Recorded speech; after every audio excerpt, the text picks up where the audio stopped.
Praise the lord. దేవునికి మహిమ కలుగును గాక. ప్రతిరోజు క్రమం తప్పక వాగ్దానాన్ని వీక్షిస్తున్న ప్రతి ఒక్కరికి యేసయ్య నామములో శుభవందనములు. సబ్స్క్రైబ్ చేసుకొని అనేక మందికి షేర్ చేసి దేవుని మాటల ద్వారా బలపరచండి. ఈ దినమునకై ఏర్పాటు చేయబడిన దేవుని వాగ్దానము మార్కు సువార్త 9వ అధ్యాయము 29వ వచనము. ప్రార్థన వలననే గాని మరి దేని వలననైనను ఈ విధమైనది వదలిపోవుట అసాధ్యము. This kind can come fourth by nothing but by prayer and fasting. ప్రార్థనలో ఉన్న శక్తి మరి దేనిలోనూ లేదు. అంతటి గొప్ప ఆయుధాన్ని దేవుడు మనకు అనుగ్రహించారు. దేనినైనా జయించుటకు ప్రార్థన అనే ఆయుధాన్ని వాడాలి. యేసయ్య గారే బాప్తిస్మము పొందిన తరువాత 40 దినములు 40 రాత్రులు ఉపవాసముండి తండ్రితో ప్రతి రాత్రి ప్రార్థనలో గడిపి శక్తిని పొందుకొని విశ్వాసాన్ని పెంచుకొని అనేక అద్భుతాలు ప్రజలలో జరిగించారు. ఒకనాడు మూగదయ్యము పట్టిన కుమారుని యేసయ్య గారి యొద్దకు తీసుకుని వచ్చినప్పుడు శిష్యులు ఆ దయ్యమును వెళ్ళగొట్టుటకు ప్రయత్నించిరి. కానీ అది వానిని వదిలిపోలేదు. ఎందుకు వెళ్ళగొట్టలేకపోయారు? వారిలో ముందుగా విశ్వాసం అనేదే లేదు. ఎంతకాలం యేసయ్య గారితో ఉన్నా వారిలో ప్రార్థనా జీవితం అనేది లేదు.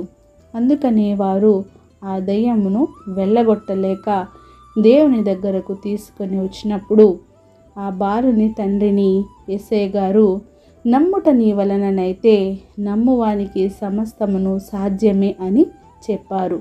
ఆ పిల్లవాని తండ్రి, నమ్ముచున్నాను, అపనమ్మకం ఉండకుండా నాకు సహాయము చేయమని దేవునిని అడిగాడు. అందుకు యేసయ్య గారు ఆ దయ్యమును గద్దించగా అది ఆ బాలుణ్ణి విడిచిపోయింది.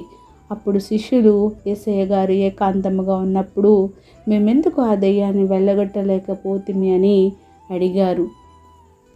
అందుకు యేసయ్య గారు, ప్రార్థన వలననే గాని మరి దేని వలన ఈ విధమైనది వదిలిపోవట అసాధ్యం అని సెలవిచ్చారు. నిజమే, విశ్వాసముతో ప్రార్థించాలి, కార్యము జరుగును అని నమ్మాలి.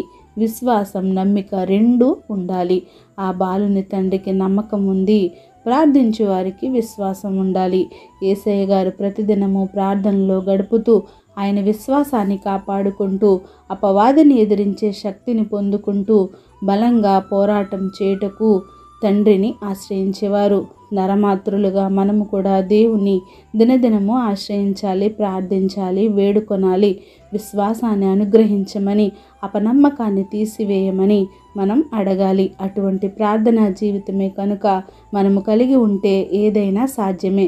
శిష్యులు కూడా యేసయ్య గారితోనే ఉండేవారు, కానీ వారి విశ్వాసం దేవుని మీద నమ్మకం లేకపోవటం వలనే అక్కడ కార్యము చేయలేకపోయారు. దేవుడే నీకు నాకు విశ్వాసాన్ని నమ్మకాన్ని అనుగ్రహించునుగాక. ఆమేన్. చిన్ని ప్రార్థన. సకల ఆశీర్వాదాలకు కారణభూతుడైన మా ప్రియ పరలోకపు తండ్రి, మీరిచ్చిన వాగ్దానంలోకే వందనాలు దేవా. ఎవరైతే ఈ వాక్యాన్ని విన్నారో వినిన వాక్యాన్ని విడిచిపెట్టు వారంగా కాకుండా హృదయగతిలో భద్రపరచు వాక్యానుసారంగా జీవించే జీవితాన్ని ప్రతి ఒక్కరికి దయచేయండి దేవా. మాలో ఉన్న విశ్వాసాన్ని అపనమ్మకాన్ని తీసివేసి ప్రార్థనతో సమస్తమును సాధ్యమే అనే విశ్వాసాన్ని మా అందరికీ దయచేయండి దేవా. ప్రార్థన అవసరతకున్న ప్రతి ఒక్క బిడ్డని సమయంలో జ్ఞాపకం చేసుకోండి. వారి అవసరతలను అక్కరతలను సమయానుకూలంగా తీర్చి సమస్త ఘనత మహిమ ప్రభావములు మీరే ఆరోపించుకుంటారని యేసుక్రీస్తు పుణ్యనామమున ప్రార్థించి అడిగి వేడుకొంచున్నాను మా తండ్రి. ఆమేన్. God bless you all.